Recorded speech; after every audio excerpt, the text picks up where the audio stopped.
Hello everyone, welcome to my YouTube channel. So let's start with the next topic, that is TMJ ankylosing. So TMJ ankylosing इस video में हम cover करने वाले हैं हम TMJ की एनाटमी, जो भी मतलब अगर आपने ये मतलब टॉपिक आपने समझना है तो उसके लिए जो जो भी एनाटमिकल लैंडमार्क्स जो आपको पता होने चाहिए हम वो देखने वाले हैं। नेक्स्ट इसकी एनाटमी जो हम देखेंगे, साथ में ये क्यों होता है, there will be etiological factors, some clinical features, radiographic feature, or the points of the treatment planning for the TMJ ankylosing. Let's start with the video. सो अब आप अपनी स्क्रीन पे जो एक कार्टून करेक्टर देख रहे हो, it is very famous cartoon character that is named Andy Gump. So ये जो आप अपनी स्क्रीन पे जो आप नाम देख रहे हो, that is basically Andy Gump. So ये एक कार्टून करेक्टर है जिसका नाम है एंडी गम्प। सो इसमें क्या है, इसके फीचर्स अगर हम देखें, इस कार्टून के फीचर्स तो देखो, अपर मैग्जिला तक जो फेस पूरा है, मैंडिबल है ही नहीं, तो शॉर्टेज ऑफ मैंडिबल, मैंडिबल है ही नहीं। अपर जो जॉ है वो थोड़ा सा प्रोट्रूडेड है और lower jaw is retruded, so that's why Andy Gump. और it is also known as the bird face appearance, bird face appearance. So बेटा ऐसी कौन सी बहुत सारे सिंड्रोम्स हैं, ऐसे बहुत सारे डिसऑर्डर्स हैं जिसमें हमें एंडी गम्प और द बर्ड फेस अपियरेंस दिखती है। Let us start with our patient. So हमारे पास पेशेंट आया है with this face. So patient का देखो, मैग्जिला, मैंडिबल। सो मैग्जिला और मैंडिबल में फर्क नहीं है, मैग्जिला थोड़ा सा प्रोट्रूडेड है, रेट्रो क्लाइंड हमारा जो मैंडिबल है, मैंडिबल थोड़ा पीछे है। सो इस पिक्चर और इस पिक्चर में सिमिलैरिटी तो है, दैट्स वाई जो टीएमजे एनकलोसिस है उसका जो एक मेन फीचर जो है दैट इज एंडीगम्प अपीयरेंस और द बर्ड फेस अपीयरेंस। सो एक ये देखिए, पेशेंट बहुत जोर लगा रहा है कि उसका मुंह खुल जाए, लेकिन मुंह नहीं खुल पा रहा because of the narrowing of the mouth. क्योंकि जब भी मैं मुंह खोलता हूँ तो मेरा जो ये वाला जो कॉन्डाइल्स हैं ये रोटेट करते हैं बेटा। तो जब ये रोटेट करेंगे तो यहाँ से अगर बीच में कोई गैप होगा तो ही ये जो मेरा मूवमेंट है of the sliding movement, that is the rotational movement, then afterward the gliding movement. So slide the rotational movement followed by the gliding movement for the TMJ. So वो है for the opening of the mouth. अगर हमारा ankylosis हो जाएगा, what is the meaning of ankylosis? Ankylosis basically the fusion. So मान लीजिए ये कोई एक चीज है, उसके साथ ये वाली चीज है, तो ये उसके अराउंड ऐसे ऐसे घूम रही है बेटा। लेकिन अब क्या है, इस वाली चीज के अगर फ्यूजन हो जाएगी, क्या ये घूम पाएगी? नो। सो फ्यूजन होने के बाद ये नहीं घूम पाएगी। सो वही है, that is TMJ ankylosing. Let us start with the definition of TMJ ankylosing. So TMJ ankylosing beta, it is basically a disorder in which adhesion of joint components takes place by fibrous or bony union, so resulting in the loss of function. मतलब, so TMJ disorder, basically it is a disorder in which there will be a bony fusion or the fibrous fusion of the bony components. अगर joint components, लेकिन अगर हमें joint का components ही नहीं पते तो हमें इस डेफिनेशन का समझ में नहीं आएगा। Late us start with the first, the anatomy of the TMJ joint. So basically TMJ जो है उसमें क्या क्या होता है। सो आपको बेसिकली कंपोनेंट्स पता होंगे, फिर ही हम देख पाएंगे कि कौन से कंपोनेंट्स में क्या क्या हो रहा है। So it is a glenoid fossa. एक बार मैं जस्ट नॉर्मल बता रहा हूँ, बाद में मैं आपको दिखाता हूँ। This is the mandible. So it is a coronoid process, it is the condyle and it is the sigmoid notch, it is the joint space. बेटा जो ये वाली स्पेस बची है, it is the joint space. अब अगर ये वाली जॉइंट स्पेस के ऐसे ऐसे किसी भी तरीके से ये वाली जॉइंट और ऊपर वाला जॉइंट आपस में जुड़ जाएगा, तो क्या ये आपस में आर्टिकुलेशन हो पाएगी? मूवमेंट नहीं हो पाएगी, नो रोटेशनल मूवमेंट और neither be the gliding movement. So इसीलिए ये क्या हो जाएगा हमारा fusion. So it is a glenoid fossa. अब बेटा क्या होएगा कि यहाँ पे ये जो है इट इज द प्रोमिनेंस, इसको क्या बोलते हैं? Mandibular prominence. ठीक है, तो ये क्या करती, ये बेसिकली उसको आगे आने से बचाती है, तो ये हमारा आगे ना आ जाए। एक डिसऑर्डर और है that is called the subluxation और the luxation of the mandible, जिसमें मैंडिबल आगे आके अटक जाता है, लॉक जॉ बोलते हैं जिसको। सो वो यहाँ से इस आगे आ जाता है इस प्रोमिनेंस से, तो ये प्रोमिनेंस जो है वो प्रिवेंट करती है एंट्री ऑफ द जो जो हमारा कॉन्डाइल है इसकी। ठीक है बेटा। सो सबसे पहले हम देख लेते हैं, ये देखिए, दिस इज द पिक्चर। सो ये जो हमारा यहाँ पे हमने कॉन्डाइल है, उस कॉन्डाइल के ऊपर ये हमारा ग्लेनॉइड फोसा है। सो let's start with the, this is glenoid fossa, this is the condyle, और बीच में जो ये स्पेस बचेगी, ये स्पेस ये क्या है? It is the joint space. So अब देखो जॉइंट स्पेस को कवर करा हुआ है हमारे इस कैप्सूल ने। ठीक है बेटा, इसके साथ लिगामेंट लगा हुआ है, this is called the temporary ligament. ठीक है, जिसको हम क्या बोलते हैं? There will be a lateral ligament, क्योंकि ये लेटरल साइड पे है। इसके अराउंड एक और होता है that is called the circular ligament. अब ये एक लिगामेंट है जो पीछे जा रहा है, पीछे से, ये है स्फिनोमैंडिबुलर लिगामेंट, जो स्फिनॉइड के साथ जुड़ा होगा और साथ में यहाँ पे अंदर वाली साइड लिंगुला के पास जुड़ा हुआ है। ठीक है बेटा।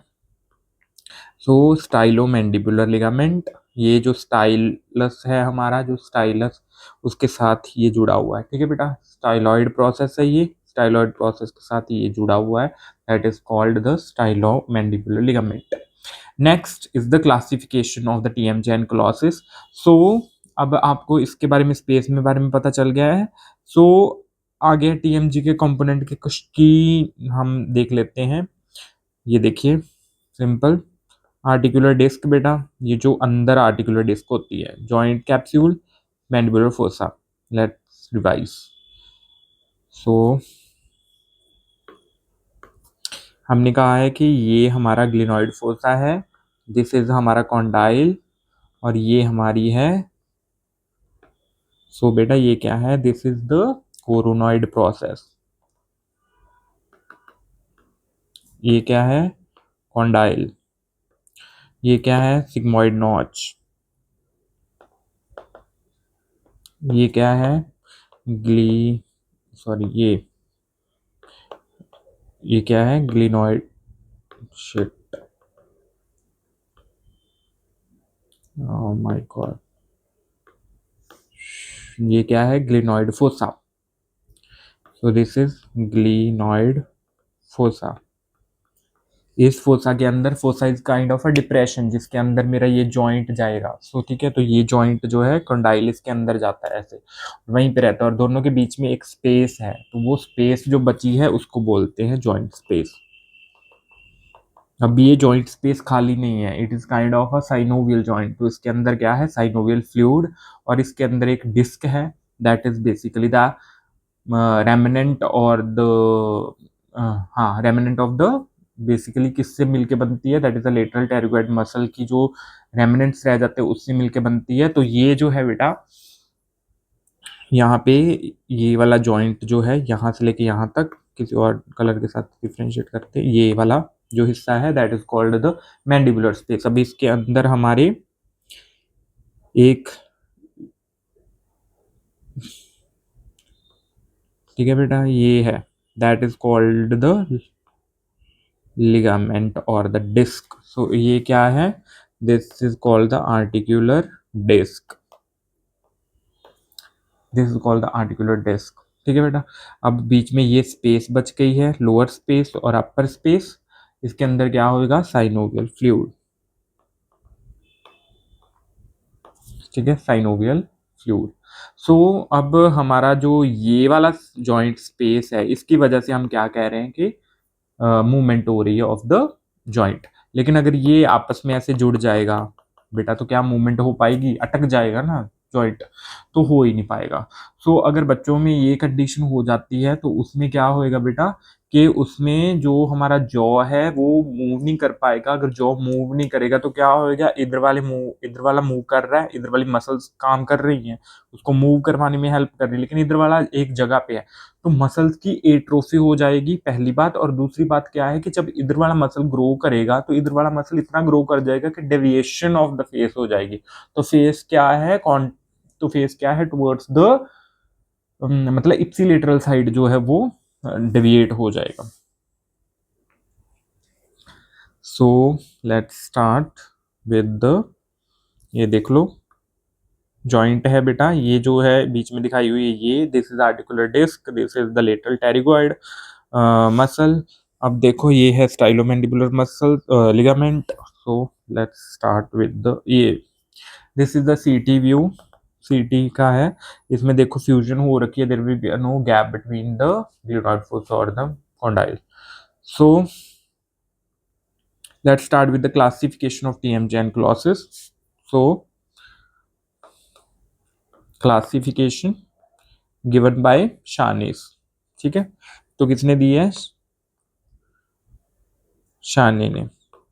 सो शानीस classification,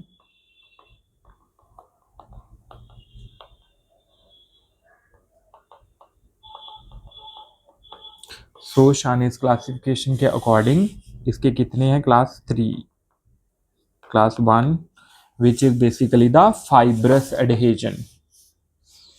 So it is only the fibrous adhesion, no bony adhesion, only fibrous adhesion.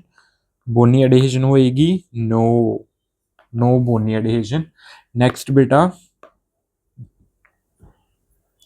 Class 2, bony adhesion होएगी इसमें at the anterior and posterior part of the joint.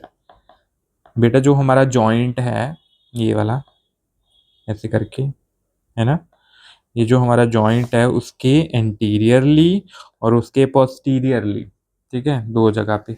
ऊपर वाला तो सिर्फ फाइब्रस था, ठीक है। Next is the class 3।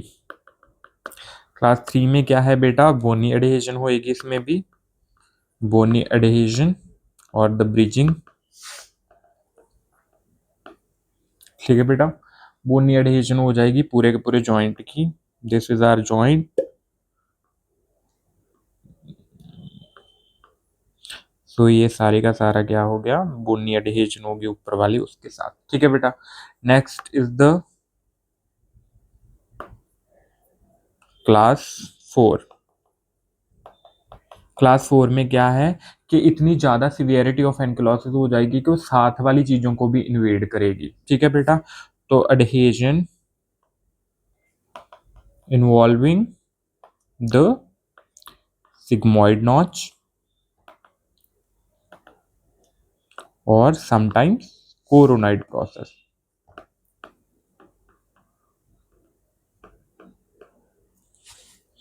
कि जैसे ये था, ये हमारा यहाँ पे बनाते हैं, ये हमारा क्लिनॉइड फोसा, ये हमारा कॉन्डाइल, दिस इज कोरोनाइड, और ये ऐसे था। अब क्या है, पहले में क्या था वो कह रहे थे एंटीरियर फाइब्रस है, दूसरे में क्या कहा उन्होंने? एंटीरियर पोस्टीरियर, तीसरे में उन्होंने कहा कि सारा है। अब चौथे में वो क्या कह रहे हैं कि वो कह रहे हैं कि इसके साथ साथ वो सिग्मोइड नॉच को भी साथ में इन्वॉल्व कर रहा है और साथ साथ में कभी कभी कोरोनाइड प्रोसेस को भी कर रहा है, ठीक है बेटा। So this is all about the classification. Let's start with the etiology part.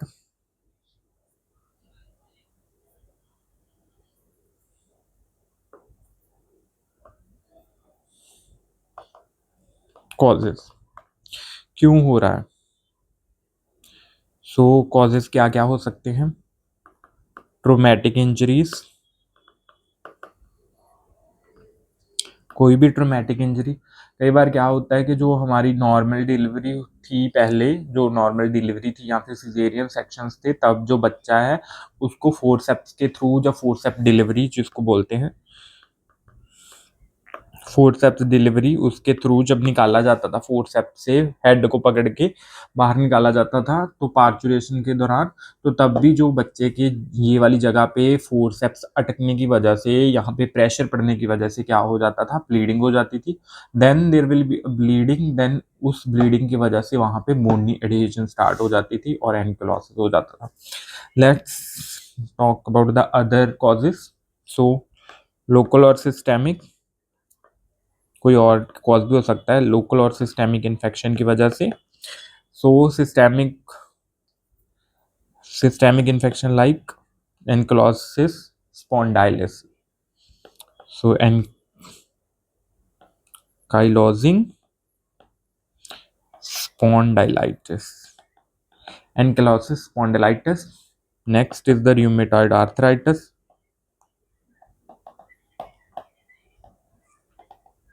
Rheumatoid arthritis. Next is the psoriasis and previous TMJ surgery, कोई पहले टीएमजे की कोई सर्जरी हुई है उसकी वजह से भी हमारा जो है टीएमजे एनक्लोसिस हो सकता है। होता क्यों है बेटा, बेसिकली कि जब भी कभी मान लीजिए ये हमारा कॉन्डाइल है और ये हमारा कोरोनॉइड और ये ऐसे ऐसे ही है ना, तो जब भी कभी कोई भी इंजरी हुई तो ब्लड जो है इसमें इकट्ठा हो जाता है इनटू द जॉइंट स्पेस। जब blood into the joint space, ये एक इटियोलॉजी बता रहा हूँ ट्रोमेटिक की, कि जब यहाँ पे ब्लड इकट्ठा हो जाएगा तो क्या होता है, यहाँ पे साइटोकाइंस इन्फ्लामेटरी सेल्स आ जाते हैं। जब इन्फ्लामेटरी सेल्स आते हैं तो वो क्या करते हैं, डिफरेंशिएशन इनटू द ऑस्टियोब्लास्ट। सो जब ऑस्टियोब्लास्ट की एक्टिविटी होती है तो वो क्या करते हैं, इसको रिपेयर करने की कोशिश करते हैं और यहाँ पे डिपोजिशन होने लग जाती है of the bone, so bony adhesion start हो जाती है। सो ये था बेटा। इसके बाद हम देखेंगे क्लिनिकल फीचर्स।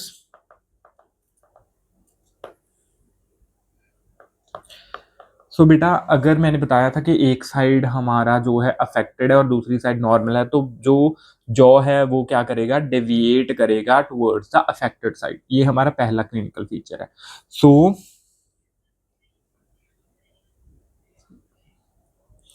अच्छी सी डायग्राम बनाते हैं एक।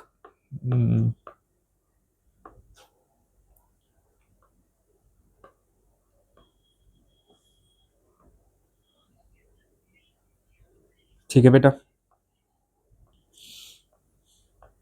सो ये इधर से हमारा क्या है, जॉइंट। सो अब क्या होएगा, वेट, अब क्या होएगा बेटा कि जब यहाँ पे जो हमारा, सो इधर क्या मैंने देखा है कि एक साइड जो है हमारी अफेक्टेड है, तो जब बेटा मसल पुल की वजह से इधर वाला जो जॉ है वो क्या करेगा, ग्रो करेगा। जब इधर वाला जॉ ग्रो करेगा तो जो हमारी मिड लाइन यहाँ पे थी, वो मिड लाइन अब यहाँ से डेविएट होके इधर को आ जाएगी। ठीक है, तो पहला क्या है, mid line deviation. Mid line deviation हो रही है टुवर्ड्स द अफेक्टेड साइड, तो टुवर्ड्स अफेक्टेड साइड। ठीक है बेटा, इधर वाला ग्रो नहीं कर रहा, अगर इधर वाला ग्रो करता तो ये इसको काउंटर करता ना, तो ये वाला इसको क्या करता, काउंटर करता इधर को। लेकिन अब नहीं, इधर को नहीं हो रहा, ये हो ही नहीं रहा, ये वाला सिर्फ आ रहा है, तो अभी इसकी फोर्सेस की वजह से जो है इधर को जाएगा। अब ये क्या है बेटा, ये है हमारा यूनिलेटरल। अगर यूनिलेटरल, तो ऐसा भी हो सकता है कि बाईलेटरल हो जाए, दोनों साइड एनकोलॉसिस है। अगर दोनों साइड होएगा तो नहीं, तो तब क्या होएगा, दोनों साइड की ग्रोथ नहीं हो पाएगी। अगर दोनों साइड की ग्रोथ नहीं हो पाएगी तो ये वाला जो हमारा चिन्ह है वो आगे को ग्रो ही नहीं कर पाएगा। जब आगे को ग्रो नहीं कर पाएगा तो क्या होएगा बेटा, एंडीगम्प और द बर्ड फेस अपीयरेंस। ठीक है, next is the narrowing of the mouth, because जब भी हमारा कॉन्डाइल जो है बेटा, वो जब एक जगह पे फिक्स हो जाएगा तो उसको रोटेशनल एंड ग्लाइडिंग मूवमेंट नहीं हो पाएगी, जिसकी वजह से क्या होएगा, जो हमारा फेस है वो पहली बात कि वो नैरोइंग हो जाएगी, उसकी खुल ही नहीं पाएगा। सो नेक्स्ट हमारा जो है, next is the narrowing of the mouth. मैं इन जनरल दोनों बता रहा हूँ, यूनिलैटरल एंड बाइलैटरल। अगर आपको क्वेश्चन ऑन द यूनिलैटरल एनक्लोसिस आता है तो आपने उस हिसाब से अटेम्प्ट करना है, अगर आपने बाइलैटरल आता है तो आपने उस हिसाब से अटेम्प्ट करना है। So next is the retrognathic mandible. Retrognathic mandible बेटा आपको बता दिया है मैंने कि अगर एक साइड है तो मसल पुल की वजह से दूसरी साइड मतलब उसी अफेक्टेड साइड वर्ड्स जो है डेविएशन होएगी, अगर दोनों तरफ है तो मैंडिबल रेट्रोग्नेथिक होएगा। Next is the vertical height deficiency. Vertical height deficiency मतलब कि जो हमारा वो है, जैसे एंटीगम में हमने देखा था कि जो हमारा पेशेंट है उसके क्या है, बेसिकली सिर्फ मैग्जिला है, मैंडिबल तो उसके है ही नहीं, ऐसे ही था ना, हमने देखा था। तो अब जो हमारा पेशेंट का है जो मैग्जिला है, लेकिन ये वाला तो है ही नहीं, तो वर्टिकल डायमेंशन खुद ब खुद ही कम हो जाएंगे, ये वर्टिकल डायमेंशन कम हो जाएंगे। अगर यहाँ पे ऐसे मैंडिबल होता तो वर्टिकल डायमेंशन ज़्यादा हो जाने थे, ठीक है बेटा, तो loss of vertical dimension. Next is the micrognathia. Micrognathia हमने वैसे देख लिया है। Next is the microgenia. So microgenia मतलब स्मॉल चिन, अभी देखा है, एंडीगम्प की फोटो आपने दिमाग में रखनी है। Next is the convex facial profile, लीजिए ऐसे था, तो हमारी फेशियल प्रोफाइल क्या है, कॉन्वेक्स, ठीक है बेटा, तो convex facial profile. Next is the cervicomental angle deficient. जो हमारा सर्वाइकोमेंटल एंगल है, मेंटल और सर्वाइकल की जो हमारा एंगल बनता है, that is deficient, this is not, this is cervicomental angle is deficient. Next is the prominent antegonial angle, ठीक है बेटा, एंटीगोनियल एंगल और एंटीगोनियल नॉच। नेक्स्ट बेटा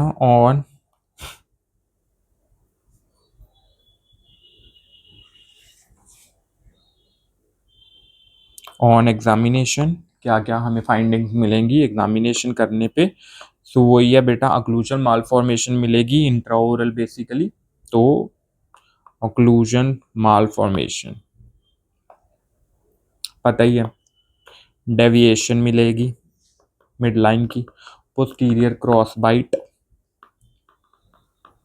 ठीक है बेटा, deviation on opening, opening of mouth. क्यों deviation of opening of mouth, basically जब मैं मुंह खोलूंगा, मेरा इधर वाला फेस अगर मैं यहाँ से ऐसे कर रहा हूँ कि ये अटक गया है यहाँ पे, अब बोनी फ्यूजन है, तो जब भी मैं मुंह खोलूंगा तो इधर वाली मसल उसको खींचेंगी, जिसकी वजह से जो हम मुंह खोलते टाइम ऐसे मतलब डेविएट होएगा towards the affected side. Next बेटा ट्रिस्मस, मुंह नहीं खुल पाएगा तो trismus. Next is the elongated coronoid process. Why elongated coronoid process? Because of the more muscle pull. Next is the obstructed sleep apnea. Sah लेने में भी दिक्कत आ सकती है because of the obstruction. Next बेटा वेरी वेरी इंपॉर्टेंट जो हमारा है बर्ड फेस और एंडीगम कंपेरेंस। एंडीगम कंपेरेंस आपने जरूर याद रखना है। नेक्स्ट हम करने वाले हैं बेटा इसकी radiographic feature, which is very important for the BDS final year, not for the third year, but third year इसके फीचर्स लिख सकता है थोड़ा बहुत अगर आपको आता है क्वेश्चन। तो रेडियोग्राफिक फाइंडिंग्स क्या होगी आपको ही पता है, बोनी फ्यूजन, नो गैप, कहाँ पे गैप नहीं, जो हमारी जॉइंट स्पेस है वहां पे गैप ही नहीं होएगा, वो एक दूसरे के साथ फ्यूज होएगा। एज यू सीन, मैं आपको दिखा देता हूँ एक radiograph, let's see. It is not basically it is a radiographic but it is a MRI, not the normal OPG, it is a MRI और it is the axial view. So ये जो side है देखो और इस side में देखो, there will be a difference, क्योंकि यहाँ पे जो हमें छोटी सी जॉइंट स्पेस दिख रही है आपको यहाँ पे, ये वाली यहाँ पे जॉइंट स्पेस है। लेकिन इधर वाली क्या है, इधर जो वो वाली जॉइंट स्पेस है ही नहीं, नो जॉइंट स्पेस इधर है। ठीक है बेटा, तो इसमें हमने बताया हुआ है। सो नो गैप, इरेगुलर होगा, नो वेल डिफाइंड होगा। ठीक है बेटा, next it is the treatment plan.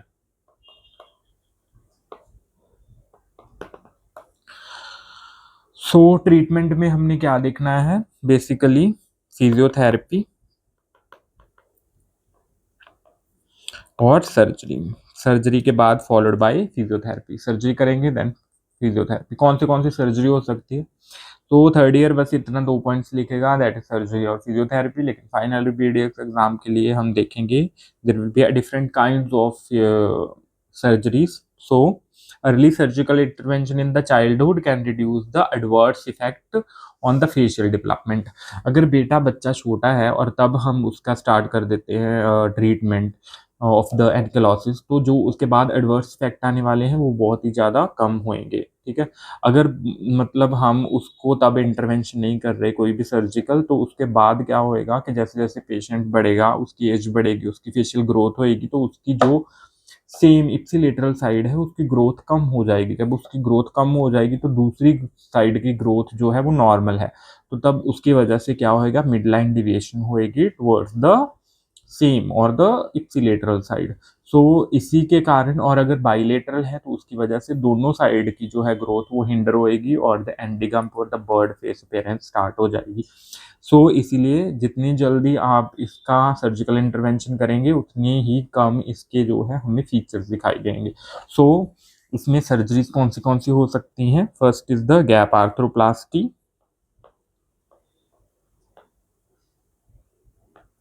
Next is the interpositional arthroplasty,